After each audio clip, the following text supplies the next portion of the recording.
ఎరా ధృతరాష్ట్ర, నిద్రపోకుండా శూన్యంలోకి చూసి దోమలను నేను లెక్క పెడుతున్నావా? మంజు లేని ఈ జీవితానికి నిద్రే రాదు. మంజునా? అవును, మంజు నాకు మనసిచ్చింది, తన హృదయంలో చోటిచ్చింది. ఓ రాత్రి నాతో కమిట్ అయింది. కమిట్ అయిపోయిందా? ఎప్పుడు, ఎలా?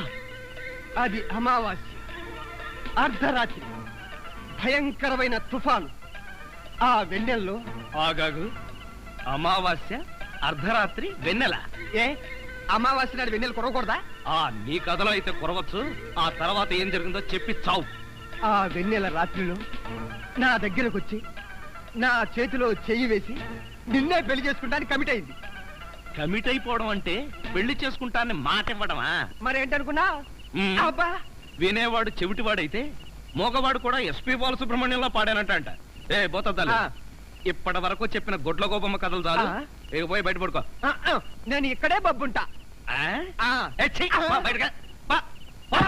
నా దగ్గర పడుకోవడం పెళ్ళావా?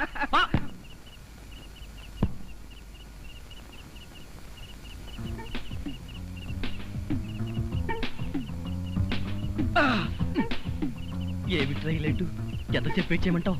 ఏం చేయమంటావురా? ఆ చత్వారం గడు నా బ్రెయిన్ తినేశాడు. వాడిని తన్ని కిచెన్ రూమ్ నుంచి బయటకు పంపించేటప్పటికి ఈ టైం అయింది. నువ్వు వెళ్ళి వంటింట్లో పడుకో. తప్పుతుందా?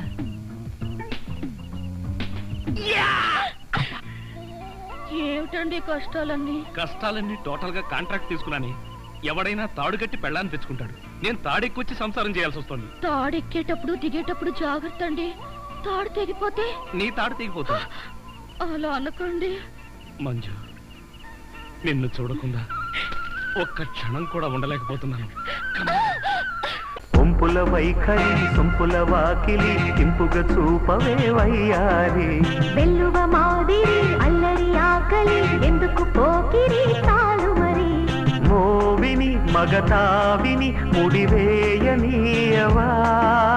కాదని అనలేనని గడియైనాగవా.